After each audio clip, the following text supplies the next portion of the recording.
자, 저당의 유동화 한번 보겠습니다. 자, 이 저당의 유동화의 구조를 좀 잘 이해를 하셔야 여러분 MBS의 종류를 이해를 하십니다. 그래서 MBS 종류는 좀 중요한 내용인데 이것은 우리가 3, 4월 강의를 하고 오늘은 구조를 한번 보도록 하겠습니다. 자, 주택 수요자. 주택을 사려는 사람입니다. 주택 수요자를 돈을 빌리는 차입자라 생각하시면 되죠. 차주 또는 차입자. 그래서 이 주택 수요자가 뭐를 하냐면 주택 저당 채권을 설정합니다.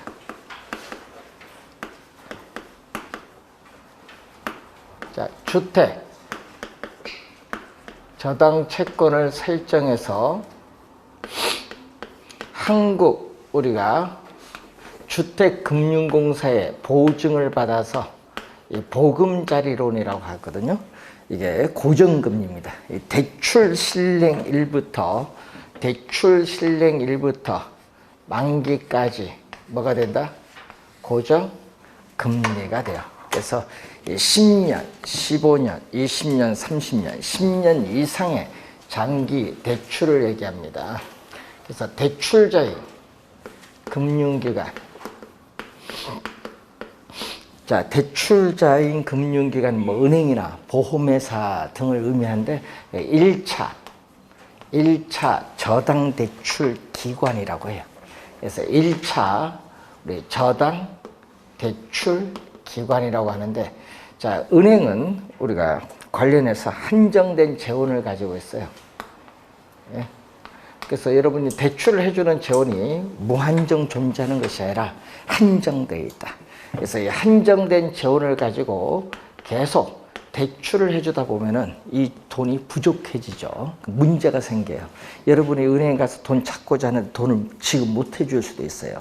자, 그래서 문제가 생길 수 있는데, 그래서 여러분이 주택 구입 자금을 원하는 수요자와 주택 자금을 대출해주는 이 금융기관으로 이루어지는 이 시장을 뭐라고 하냐면은 1차 저당 시장이라고 한다.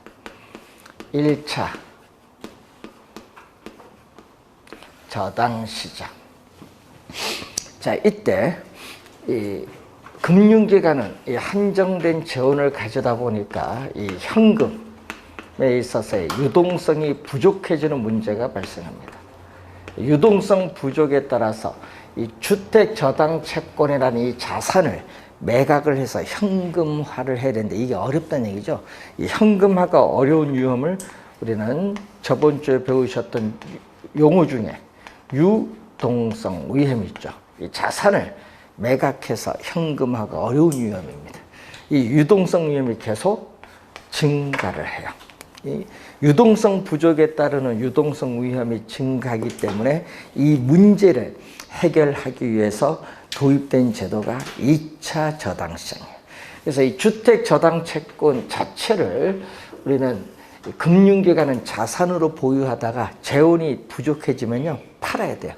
그래서 팔 때는 우리 하나만 팔 수는 없고 우리는 이 대출 만기가 같은 것끼리, 대출 지역이 같은 것끼리, 또 대출 금액이 같은 것끼리 묶어야 돼요. 패키지에서 묶어야 되는데, 그래서 그 묶는 것을 집합물이라는 용어를 사용해요. 그래서 주택, 이 저당 채권, 뭘로? 시험 문제는요, 이 집합물로란 이 주택 저당 채권 집합물로 출제를 제일 많이 하는데, 이 집합물이 이 풀이라는 영어 단어를 번역한 거예요. 그래서 여러분이 가끔 이 문제를 또 풀다 보면요, 이 주택 저당 채권 집합물을 저당 풀 또는 모기지 풀, 여러분 저당이 모기지거든요. 그래서 저당 풀, 모기지 풀이라고도 해요. 자, 그러면은 여기서 팔면은 뭐가 돼요? 매각을 하면은 뭐가 들어오냐면은 돈이 들어오겠죠, 뭐. 자금. 그래서 누구한테 매각하느냐? 한국주택금융공사, HF, 약으로 쓸게요. 한국주택금융공사에 매각을 해요. 그래서 이 한국주택금융공사는 2차 대출기관이라고 해요. 2차 저당대출기관. 그래서 국가가 보증합니다. 여러분이 국가가 보증을 하는데 얼마죠? 2천. 우리가 2004년 3월 2일 설립했다. 자, 2004년 3월 2일 설립된 회사입니다. 국가가 보증하고 있다. 자, 그래서 이제 관련해서 이 한국주택금융공사가 여러분이 이 저당권을 유동하는 데 결정적인 역할을 하는 회사인데, 문제는 이 주택 저당 채권을 보유하기도 하고 또 공급하는 자금이 부족해지면 또 팔기도 해요. 그래서 뭐냐, 주택 저당 채권을 기초로 하여 발행하는 수익증권을 MBS라고 합니다. 이 주택 저당 채권을 기초로 하여 발행하는 수익증권인데, 이것을 우리 한국주택금융공사에 관한 법률에서는 주택저당증권이라고 해요. 주택저당증권. 자, 그리고 이 한국주택금융공사는 특별한 목적을 가진 회사인데, 어떤 목적? 주택저당채권의 유동화를 목적으로 하는 회사다. 그래서 전국에 본점 외에 지점을 설치할 수 있고 또 직원을 고용하거나 상근 임원을 둘 수 있는 이런 회사를 우리는 실체, 페이퍼 컴퍼니가 아니라는 얘기예요. 실체 회사라고 해요. 한국주택금융공사는 실체 회사입니다. 자, 그래서 이 한국주택금융공사에서 우리가 MBS를 발행해서 뭐 한다? 매각을 해요. 매각을 이렇게 하게 되면은,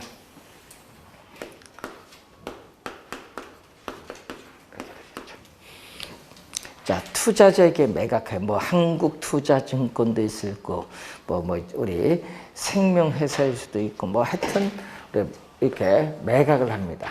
그럼 투자자로부터 뭐가 들어오죠? 이렇게 자금, 투자자로부터 자금을 조달해서 금융기관에 자금을 제공해주는 이 시장을 2차 저당시장이라고 해요. 2차 저당시장.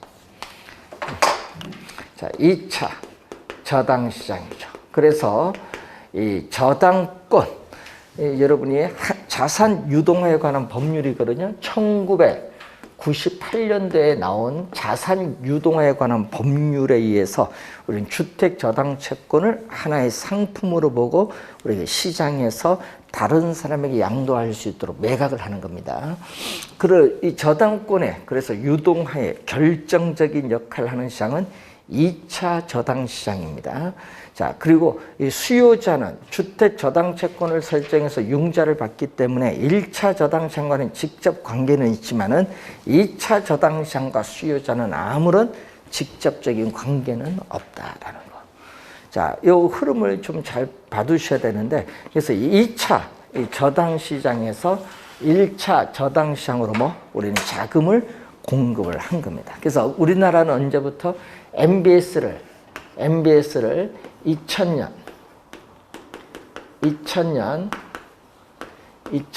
3월 24일에 첫 발행을 했다. 2000년 3월 24일에 MBS를 첫 발행하니까 벌써 20년이 좀 지났죠. 그래서 여러분 순서 이건데, 작년에 우리 개론 시험에 연도가 나왔어요. 연도. 제도가 나왔는데 그 제도가 언제 도입되냐, 순서 찾는 거. 4개 복이 주어지고 순서대로 묻는 거 나왔어요. 그 중에 하나가 저거 나왔어요. 자산 유동화에 관한 법률. 자산 유동화에 관한 법률, 자산 유동화에 관한 법률에서 저당권 유동화 이루어지는데, 법은 1998년도 제정되고 언제? 2000년 3월 24일 첫 발행했기 때문에 2000년에 도입이 됐다, 이렇게 보시면 되겠죠. 뭐 이런 거, 부동산 여러분이 거래 신고 등에 관한 법률에서 부동산 실거래가 신고제 언제 도입됐느냐, 부동산 실명제 언제 도입됐느냐, 공인중개사 제도 언제 도입됐느냐, 요걸 출제를 했어요. 연도 순서 묻는 거. 자, 여러분 공인중개사 제도 언제 도입됐느냐 하면은 생각하시면 되죠. 원래 여러분 치는 시험이 32회니까 역산으로 한번 가보시면 되죠. 자, 우선은 그런 내용을 우선 확인을 좀 해두시면 되겠습니다. 자, 관련해서 이 저당 331페이지 보시면은 그 중간에 저당의 유동화의 전제 조건이 나오는데 이 금융기관 입장에서의 저당 수익률이 뭐죠? 저당 수익률은 주택담보대출 금리를 얘기해. 자, 금융기관의 저당 수익률을 주택담보대출 금리라고 합니다.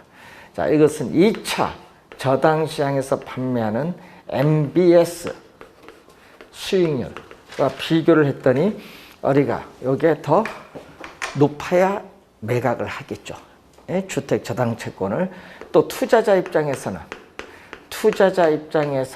최소한의 요구 수익률보다 MBS 수익률이 높으면 MBS에 투자를 하게 돼요.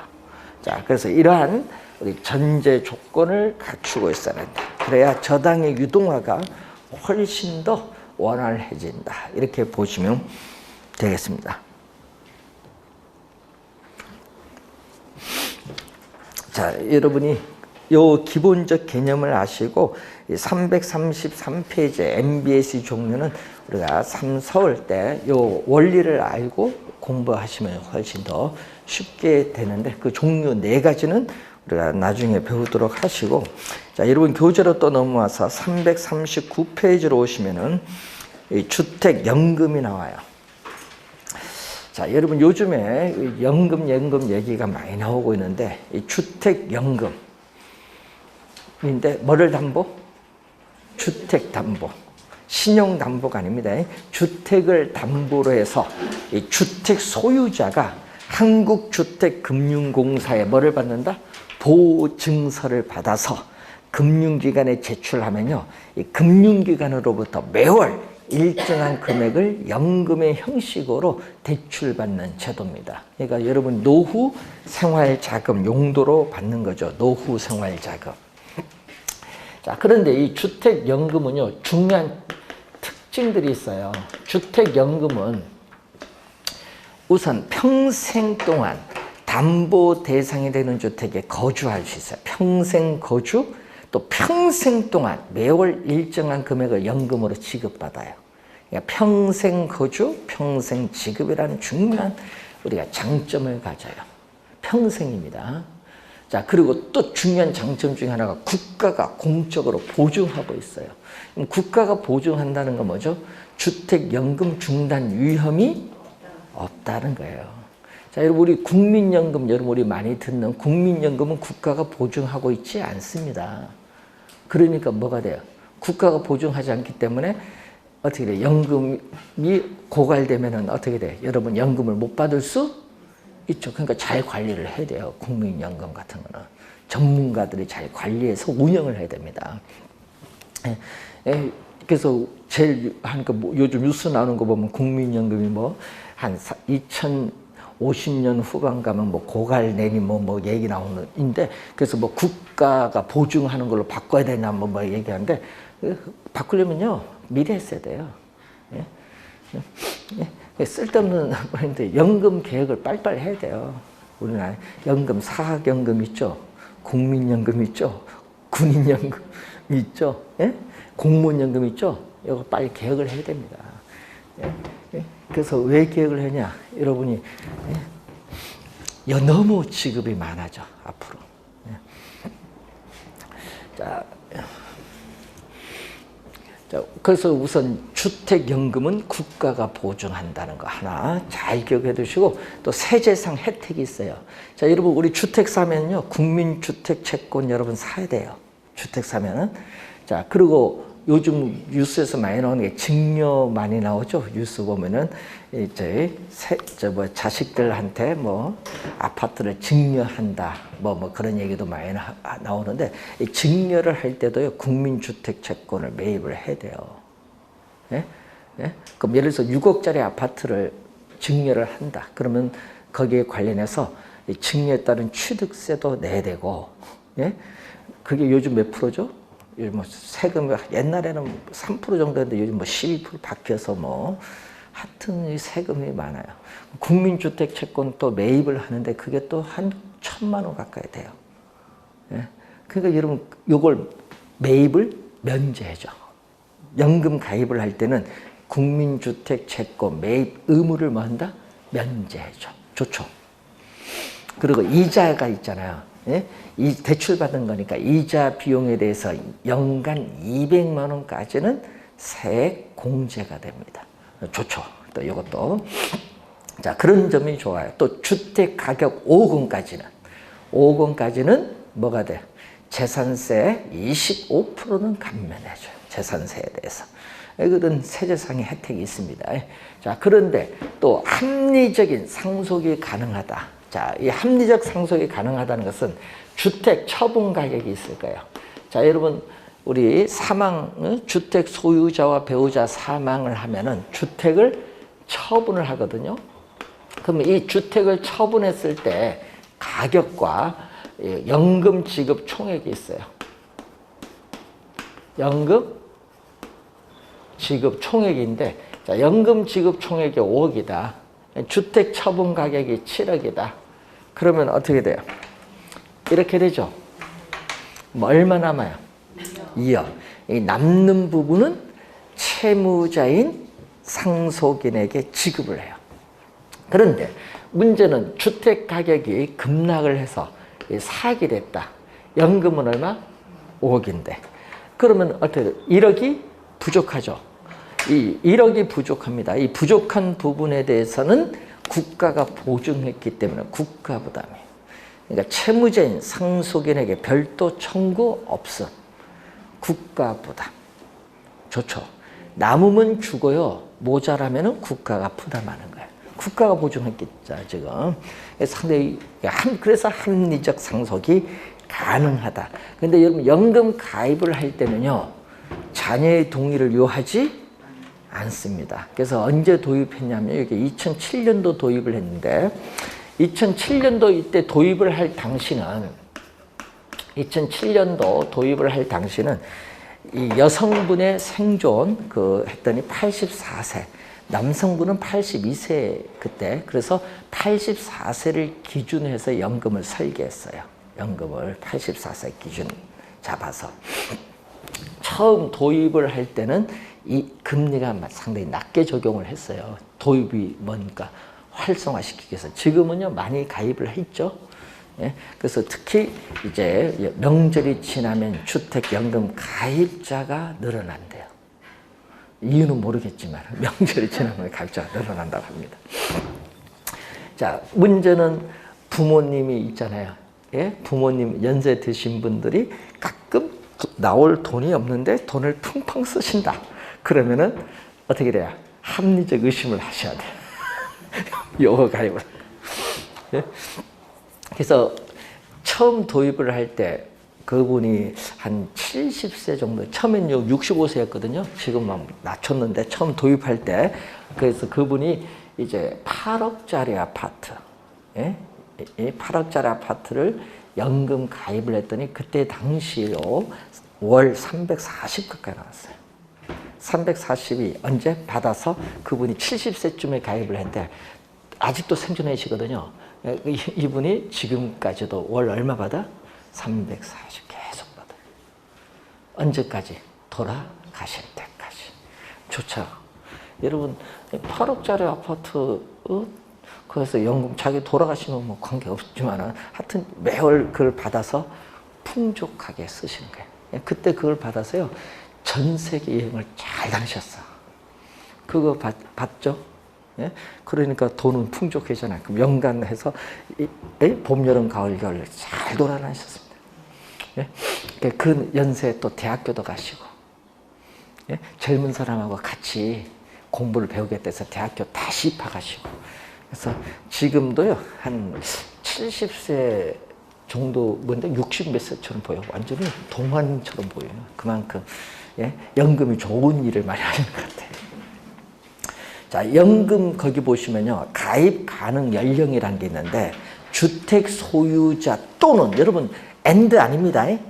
and, 옛날 처음에는 and 했다가 말이 많았어요. 그래서 바뀌었어요. 주택 소유자 또는 배우자가 55세 이상. 요게 작년 4월 1일 바뀌었어요. 60세에서 또 55세로 낮췄어, 작년에.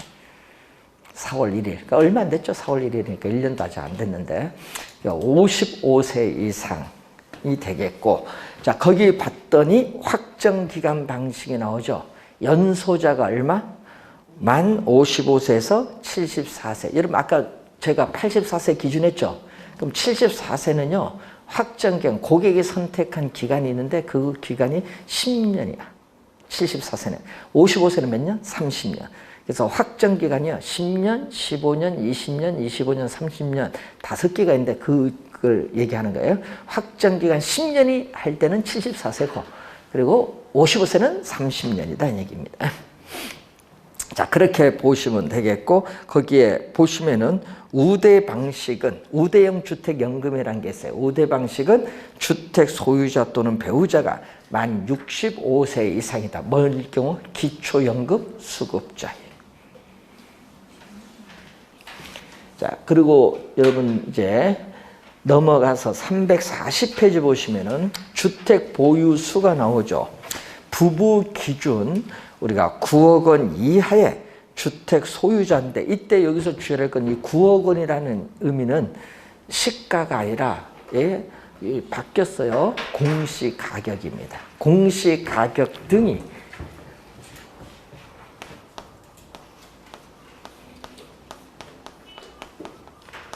공시가격 등이 9억 원 얼마? 9억 원 이하입니다. 그리고 거기 기억에 다주택자는 또 요거 작년 12월 1일에 바뀌었거든요. 다주택자는 공시 가격 등의 합산 가격, 공시 가격 등의 합산 가격이 9억 원 이하이면 연금 가입이 가능하다 이 말이고, 자, 또 공시 가격 등이 9억 원 초과하는 이 주택자는 3년 이내에 1주택을 팔면은 연금 가입이 가능하다. 자, 용어가 바뀌었다는 걸 좀 염두에 두시고, 대상주택에서 또 시가가 아닙니다. 시가가 바뀌었어요. 뭘로 바뀌냐? 여러분 주택 가격이 최근에 너무 많이 급등해서요. 시가가 아니라 뭐 공시, 아까 가격 등이 요거 바뀌어요. 공시 가격. 공시 가격으로 바뀐 겁니다. 시가가. 그럼 공시 가격으로 하면 실제 거래되는 시가 정도 보면 한 12억 약간 넘을 것 같아요. 이게. 그래서 용어가 좀 바뀌었다는 걸 염두에 두시고, 자, 거기에 주택과 상가가 같이 있는 주택이 있거든요. 이러한 복합 용도의 주택은 어떻게 돼요? 전체 면적 중 주택이 차지하는 면적이 2분의 1 이상인 경우에는 뭐다?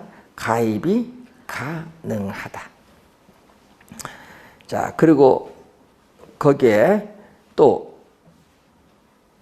그 대상주택에 보면은 9억 원 이하의 주택 및 지방자치단체에 신고된 노인복지주택 했죠?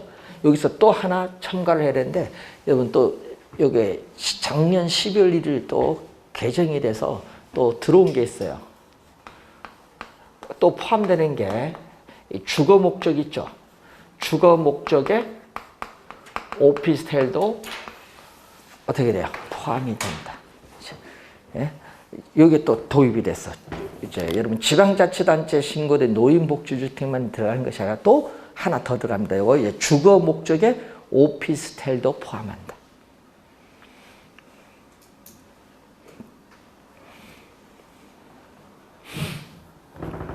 자, 확정기간 방식은 노인복지주택을 뭐 한다? 제외합니다. 자, 그리고 거기에 보시면은 밑에서 한 4번째 보시면은 오피스텔인데, 이때 아까 했죠. 주거 목적의 오피스텔은 포함이 되는데 뭐는 안 된다? 업무용 있죠. 네, 업무시설, 업무용 오피스텔은 제외하는 거예요. 네, 그래서 오피스텔, 작년에 출제 정답이었습니다. 오피스텔, 상가 주택, 상가, 판매 및 영업시설, 전답 등은 제외한다. 여러분 전답은 농지연금이라는 게 또 있습니다. 자, 거주 요건 볼까요? 341페이지. 주택연금 가입 주택을 가입자 또는 배우자가 실제 거주지로 이용하고 있어야 된다. 자, 해당 주택을 전세 또는 월세로 주고 있는 경우에는 가입이 불가능하고요. 단 부부주 한 명이 거주를 해요. 대학가의 하숙촌 생각하시면 되는데 한 명이 거주하고요. 보증금이 없이 우리가 주택의 일부만을 월세로 주고 있는 경우는 가입이 가능하다. 대학교에 보면 하숙생들이 월 얼마 주고 있는 그런 건 가능하다. 보증금이 없이. 자, 연금 지급 방식이 4가지가 나오는데 이 종신 방식은 월 지급금을 종신토록 지급받는 방식인데 2가지 있거든요. 종신 지급 방식과 종신 혼합 방식인데 인출 한도 설정 없이 하면은 지급이고 혼합은 인출 한도 설정 후 설정하면 그 인출 한도 뺀 나머지죠. 나머지를 종신토록 월 지급금으로 지급받는 방식입니다. 자, 확정기간 방식은 고객이 선택한 일정 기간 동안만 월 지급금을 지급받는 방식인데 주의를 했거든요. 확정기간 우리가 방식을 선택을 할 때는 대출 한도의 5%에 해당하는 금액은 반드시 인출 한도로 설정해야 한다. 여러분 왜냐면요. 확정 기간이 끝난 후에도 담보주택 관리비라든지 여러분 의료비 있잖아요. 노년이다 보니까 이런 걸 나갈 수도 있으니까 그걸 대비해서 인출 한도 5% 의무 설정액이 있습니다. 자, 대출 상환 방식이 나오는데 요거는 뭐냐 하면요. 여러분 주택 담보 대출 받았어요. 금융기관에. 그런데 여러분이 갑자기 나는 원금이자 갚기가 힘들다. 그럼 못 갚으면 경매 넘어갈 거 아니에요. 이걸 방지하기 위해서 연금에 가입을 하면 돼요. 그러면은 어떻게 돼? 주택담보대출 상환용이다 하면은 그것을 몇 프로? 대출 한도에 50%를 초과해서 몇 프로? 90%야. 90% 이내에서 한꺼번에 연금을 받아요. 일시로 받아서 돈을 갚아. 금융기관. 대출 받은 금액 갚고 나머지 부분에 대해서 월 지급금으로 종신토록 연금을 지급받는 겁니다. 이건 주택담보대출 상환용 주택연금이라는 게 있어요. 그리고 또 우대 방식은 우대형 주택연금이라는 게 있거든요. 우대형 주택연금. 자, 그러면 이 우대형 주택연금과 관련해서는 우리가 또 우대 방식이 나오는데 거기 여러분이 342페이지 보시면은 주택 소유자 또는 배우자가 기초연금 수급자이고 부부 기준 1억 5천만 원 미만 1주택 보유 시에 종신 방식보다 월 지급금을 최대 23% 바뀌었어요. 또 23%로 바뀌었습니다. 23% 우리가 우대를 해서 지급을 받는 방식입니다. 자, 바뀌었다는 것도 하나 염두에 좀 두시면 되겠고, 자, 여러분 교재 344페이지 보시면요, 이 적용 금리를 보면은 이 대출 금리는 기준 금리에 가상 금리를 대주는데 이 기준 금리는 저번 주에 배웠듯이 3개월 기준 우리가 양도성 예금 증서 CD 금리 아니면은 코픽스 신규 취급액 기준 코픽스 2가지 중에 하나를 선택하시면 돼요. 자, 우선은 이 연금은 작년에 출제를 했어요. 작년에. 예? 그래서 시험 문제 가끔 여기 2, 3년마다 한 번씩 나오는데 작년에 연금을 출제를 했기 때문에 원래 만약 시험에 나오면은 지문으로 출제, 지문. 예? 주택금융에 관한 설명 중 틀린 거 할 때 지문상으로 들어올 수는 있습니다. 그래서 우선 작년에 또 바뀐 부분이 있거든요. 12월 달에. 그래서 공시 가격 이게 바뀌었기 때문에 예? 올해도 지문으로 한 번은 출제하지 않을까 한번 봅니다. 자, 그 다음에 또 매년 올해 출제 예상되는 리츠. 자, 여러분 올해 시험에 또 출제 예상되는 부분입니다. 또 중요한 부분, 리츠.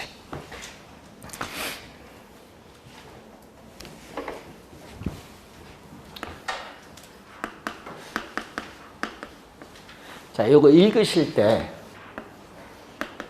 리츠인데 또 연도를 보시면은 2001년.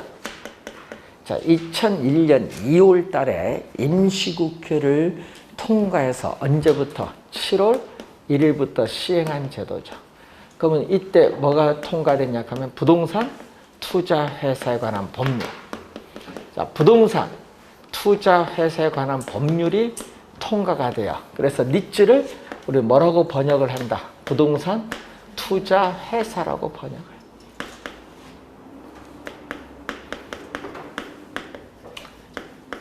그 외국에는요, 우리나라는 부동산 투자 회사에 관한 법률에서 부동산 투자 회사라고 번역을 하는데, 이 외국에는요, 니츠가 우리 하면 부동산 투자 신탁이야. 예? 리얼 에스테이트, 인베스트먼트는 투자고요, 트러스트는 신탁이야. 예, 부동산 투자 신탁이 쉽게 얘기하면 이것을 부동산 우리나라에서는 투자 회사라고 번역을 하고 있습니다. 자, 그러면은 우리 개념을 보면요, 여러분이 부동산에 직접 투자를 해서 수익을 발생시키는 제도가 아니에요. 전문가가 투자하는 거예요. 그러니까 소액 자금을 가진 여러분들의 자금을 모아요.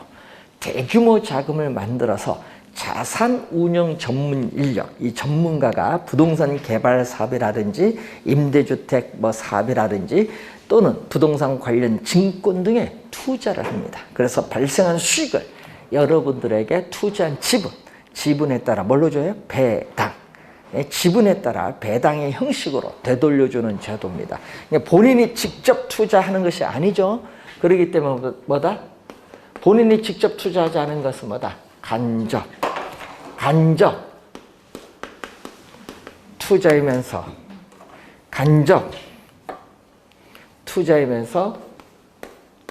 우리는 하나의 상품이에요.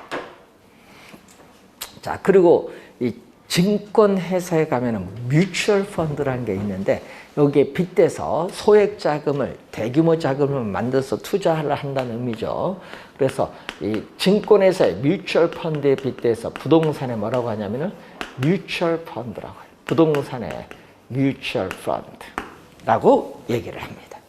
자, 그럼 시험 문제는요, 뭐를 출제냐 하면요, 부동산 투자 회사에 관한 법률 있죠? 법 조문을 출제를 해요. 그래서 조문을 출제를 하는데, 여러분 교재 347페이지 보시면은 우리 부동산 투자 회사에 관한 법률 제2조에 보면요, 부동산 투자 회사를 크게 세 가지로 설명하죠. 자기관리 부동산 투자 회사, 그리고 위탁 관리 부동산 투자 회사, 그리고 기업 구조, 조정, 부동산 투자 회사, 이렇게 세 가지로 봅니다. 자, 여기서 여러분 거기 개념이 나와 있죠.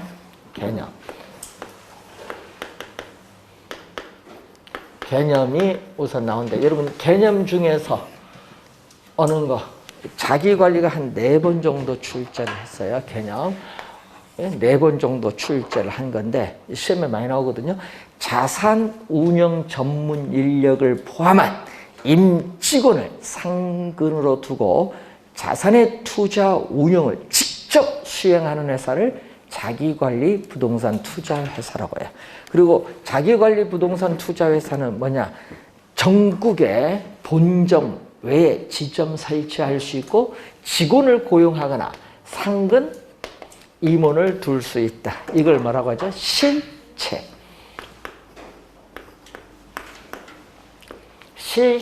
회사라고 해요.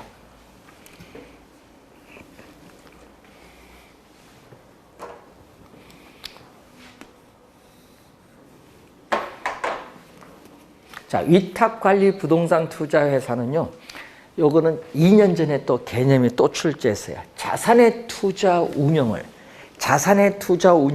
자산관리회사에 위탁하는 회사. 이 지문을 2년 전에 또 출제를 했습니다. 그렇기 때문에 여기는 뭐죠?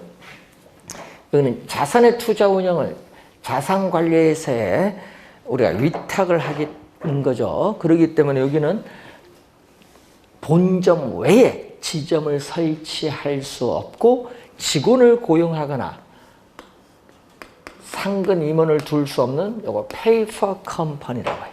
명목회사. 그러니까 서류상으로만 존재하는 회사죠. 페이퍼 컴퍼니입니다.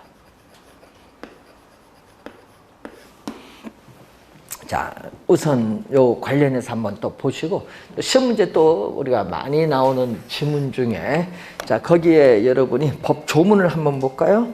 자, 제3조 봅니다. 부동산 투자 회사는 주식 회사로 한다. 상법상 주식 회사입니다. 그래서 부동산 투자 회사는 2법, 부동산 투자 회사에 관한 법률에서 특별히 정한 경우를 제외하고는 상법에 적용을 받는다. 왜? 상법상 주식 회사니까.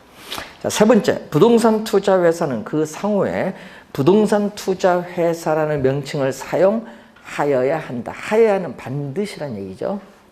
자, 그리고 거기에 제5조 보면은 주식회사니까 발기인을 모집을 해야 됩니다. 그래서 발기 설립의 방법으로 하여야 한다. 2항 보면요, 부동산 투자회사는 현물 출지한 설립을 할 수 없다. 없다의 동그라미. 여러분, 요거 시험 문제에 여러분이 3년 전에 요거 뭘로 있다로 출제했어. 말을 바꿔버립니다. 자, 설립 자본금도 시험에 많이 나오는 용어. 자, 여러분이 설립 자본금.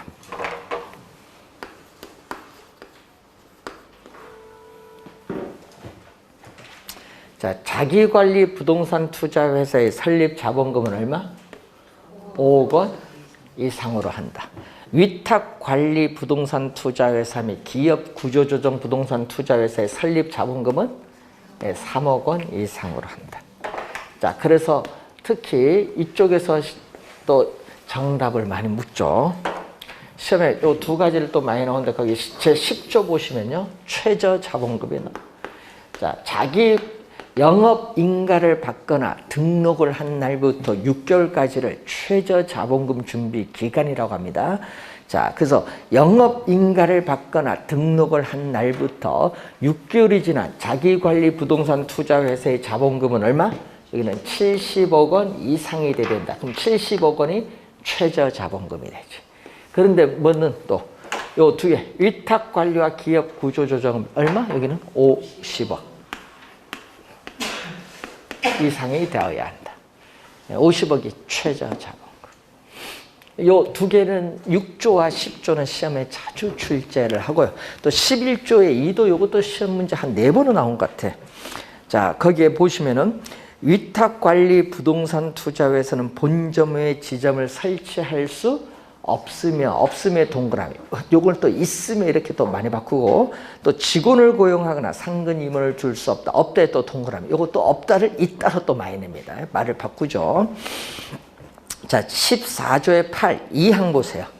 부동산 투자 회사는 영업 인가를 받거나 등록을 한 날부터 어떻게 돼요? 우리는 2년 이내에 발행하는 주식 총수의 30% 이상을 일반의 청약에 제공해야 한다. 30% 이상. 자, 기업 구조조정 부동산 투자회사는 의무사항이 아닙니다. 몇 프로? 30%. 100분의 30은요, 30%입니다. 30% 이상.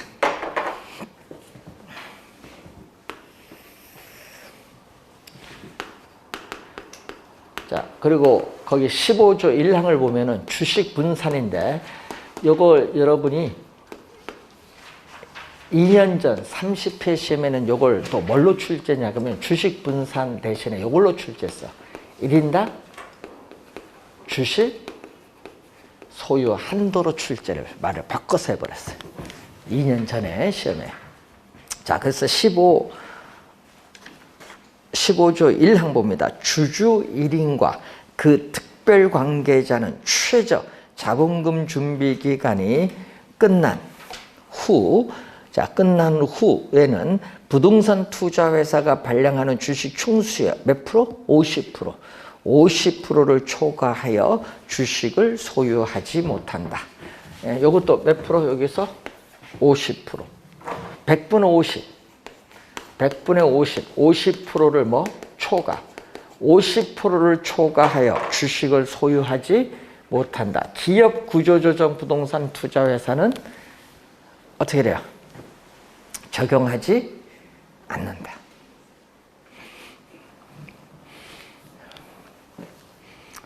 자, 여러분이 그 시험에 많이 나오는 조문들 잘 확인 좀 해 두셔야 되겠습니다. 자, 요 외에도 그 다음에 또 많죠.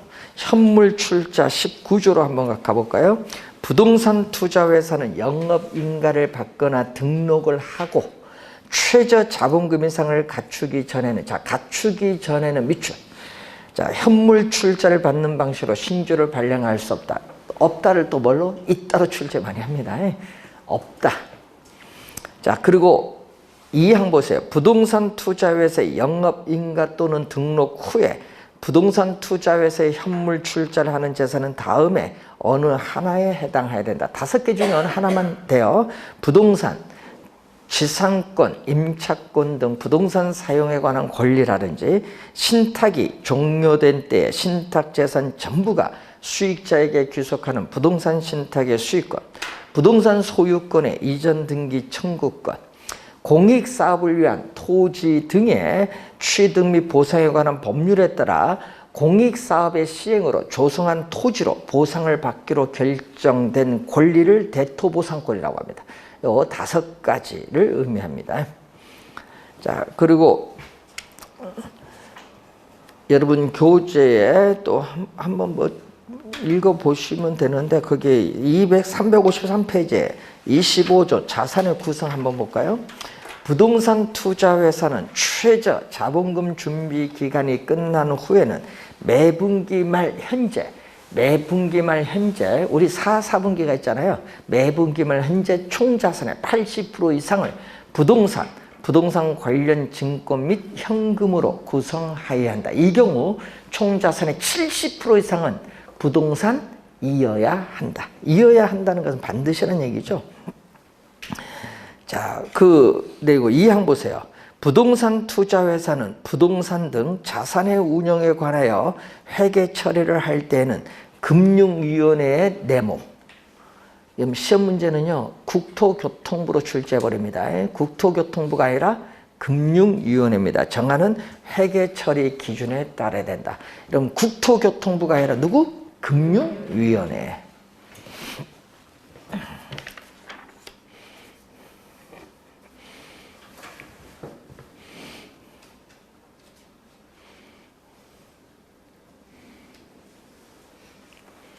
자, 배당으로 가겠습니다. 355페이지에 28조.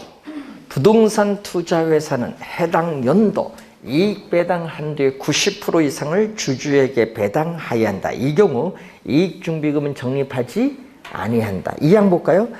제1항에도 불구하고 자기관리 부동산 투자회사인 경우 올해 12월 31일까지 해당 연도 이익 배당 한도의 50% 이상을 주주에게 배당하여야 하며 이익준비금을 적립할 수 있다. 자, 거기 보니까 해당 연도 이익 배당 한도의 50% 이상, 90% 미만으로 50% 이상, 90% 미만으로 이익 배당을 정하는 경우에는 주주총회 특별 결의를 하고, 그리고 90% 이상으로 이익 배당을 정하는 경우에는 뭐죠? 이거는 주주총회 결의. 위에는 특별 결의고 밑에는 결의입니다. 50% 이상 배당할 때. 자, 그리고 3항 위탁관리 부동산 투자회사가 이익을 배당할 때는 이익을 초과하여 배당할 수 있다. 이 경우 초과 배당금 기준은 해당 연도 감가상각비의 범위에서 대통령령으로 정한다. 자, 29조 2항 갑니다. 자금 차입 및 사채 발행은 자기 자본의 2배를 초과할 수 없다. 즉 자기 자본의 2배 이내를 원칙으로 하는데 예외가 있어요. 다만 주주총회 특별 결의를 한 경우에는 그 합계가 자기 자본의 몇 배? 10배를 넘지 아니하는 범위에서 자금 차입 및 사채 발행을 할 수 있다.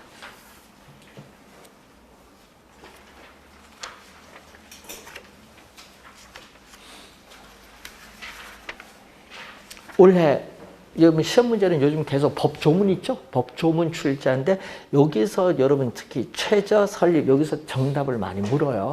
좀 주의 좀 해두시면서 잘 비교를 좀 해두셔야 되겠습니다. 올해 출제 예상되는 부분이고 또 올해 또 출제 예상되는 용어가 프로젝트 파이낸싱이 나옵니다. 여러분 359페이지 보시면요. 프로젝트 파이낸싱이 나오는데 여러분이 올해 또 이슈가 또 많이 되고 있기 때문에 올해 또 출제가 예상되는 부분. 자, 여러분 정부가 요즘 뉴스 보면은 뭐 있죠? 뉴딜 뉴딜 미국 옛날 보면 뉴딜 뭐 하듯이 그것도 뉴딜 붙여서요. 요즘 뭐 개발 사업을 뭐 이제 뭐 하려고 뭐 해서 뭐 지금 뭐 펀드도 만들고 뭐 하는데 그런데 그게 위험성이 좀 높죠. 개발 사업이란 게. 예? 그러니까 자금 조달을 해야 되는데 문제는 금융기관 너네도 돈 내라 뭐 누구도 내라 이렇게 하니까 여기 나중에 배임 문제가 생길 수 있어요. 금융기관은 고객 돈이기 때문에. 그래서 요즘에 이걸 개발 사업을 하는데 돈이 없어요. 그럼 코로나 때문에 지금 보세요. 예산 빵꾸 나니까 지금 어떻게 할 방법이 없습니다. 돈 조달해서 뭐 이걸 해야 되는데 지금 예산은 빵꾸 났고 그렇죠. 빚이 국가 빚이 1,000조잖아요. 빵꾸 나니까 결국은 뭐 PF 갖고 자금을 조달을 해야 되는데 이제 이것도 이제 문제죠. PF 어떻게 조달할 거냐. 그래서 원래 출제 예상이 되는 부분입니다. 그래서 여러분께서 자금 조달하는 방법에서 프로젝트 대규모 자금이 소요되는 개발 사업에 어떻게 자금을 조달하느냐. 특히 도로, 철도, 항만 있죠. 이런 사업, 또 유전 개발 사업 뭐 이런 건데, 자 여러분 우리 대통령께서 저 밑에 신안 쪽에 가셔서 발표하시되 풍력 그 자원에 57조를 투입을 한다 하는데, 여러분 풍력 자원에 57조를 투입을 한다. 돈 어디서 가져올 건지 난 이해를 못해요. 57조란 돈을. 그래서 그것도 풍력 자원은 쉽지가 않은 거거든요. 태양광도 마찬가지만. 그래서 우리나라는 이제 산지가 많아서요. 쉽지가 않아요. 풍력 자원도 어떻게 쉽지가 않은 사업이에요. 그게. 풍력 바람 돌아가야 되는데 그게 쉽지 않은 사업. 그래서 그것은 이 천여의 자원, 기후와 많이 관련이 있어요. 그래서 그걸 잘 확인해 두셔야 되는데, 그래서 여러분 나중에 투자를 할 때 이렇게 하여튼 개발 사업에 자금 조달하는데 대규모 자금 조달해야 된다면은 PF라는 거 꼭 기억을 해 두시고 올해 출제 예상되는데 그 내용은 잠시 쉬고 설명하겠습니다.